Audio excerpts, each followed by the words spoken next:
Hello everyone, my name is Annual and today we're going to be speaking about Saria.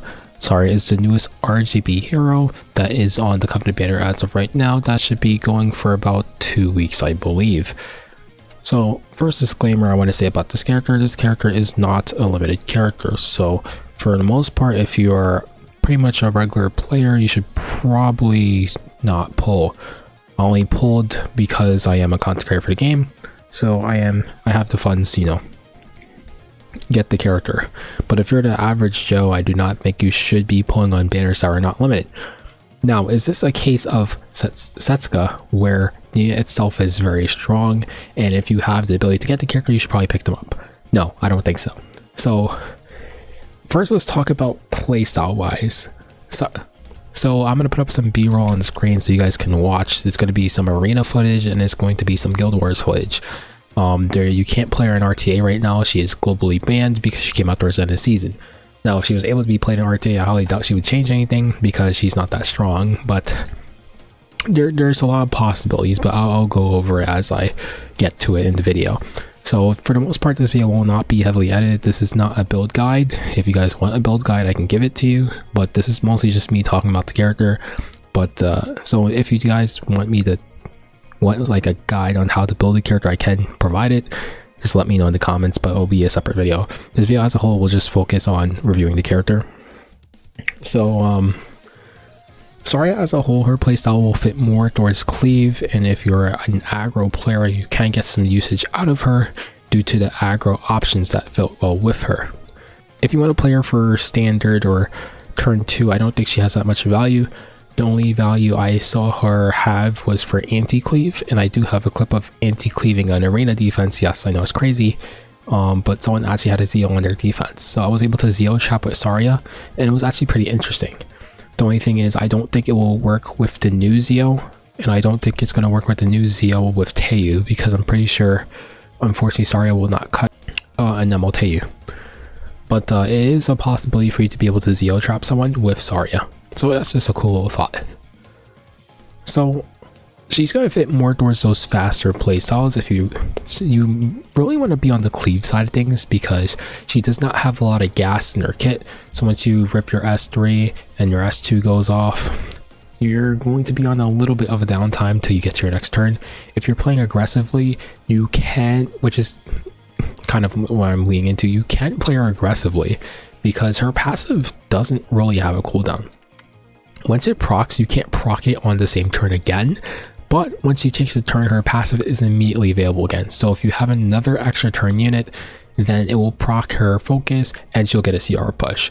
So meaning if you do have more than one extra turn unit on your team, for instance, maybe you're using Conqueror Ahmed plus Peyra, you will get 2 extra turns eventually, right? Or you will get her passive more frequently, which will make her pop off more, right? So it's a possibility for you to do this, but I highly doubt it's going to be something you can really squeeze in RTA maybe. And there's just not a lot of practicality if you want to keep an even team, but it is possible to do so, and it can speed up Saria immensely. So now let's talk about what her primary use case. Now, if you were to read her passive, it's pretty much like a direct target towards Setsuka.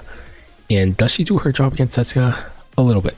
Now, in terms of flag arena, unfortunately, Lady of the Scales is everywhere, which makes her feel a little bit worse. If you are not using a defense breaker, you're going to run into this issue where Saria will have issues killing, and she doesn't have any innate pen in her kit or anything, so you're pretty much just playing off her pure damage.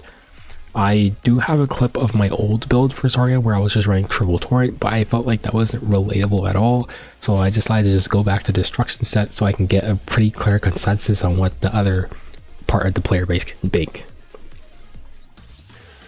She can struggle a little bit into tank down teams, so if you're fighting Setsuka and they're playing a couple of their tanks, maybe well made, there is a world where you might lose that match if you don't do enough damage to clean them up. So if you play death breakers like Briar Witch Saria, Famir, and so on, and also the new Rand, which I actually think the new Rand, it does a lot for her. But let me keep going. If you play these death breakers with her, her damage is actually quite good. Her S1 didn't feel that high when you're when you don't have your attack buff, and it felt really low. Like for instance, when you have death break plus attack buff, felt really good. Obviously, when you have attack buff, it feels okay, right? And then when you don't have attack buff, her damage felt really low. So you really do need an attack buff for her to feel very good. And so like when you lose that gas from like losing your attack buff and so on, that's really where she doesn't feel as good. Now the new Ran has frostbite plus restrict plus defense break and an extra turn, all the things that Saria would want. So when he comes out, there's a high possibility that Saria could be very good as a bridge for Ran, because the thing is with Ran is he doesn't have any bridging capabilities. So usually when you play Ran, it is a issue where you need another unit who can follow up Ran, and Saria has the ability to self bridge if you run an extra turn unit. So if you run Saria plus Ran, not only do you land frostbites on your opponent to prevent the scale situation for Saria, but you also restrict your opponent, which means that when you're fighting scale defenses, you can't CR push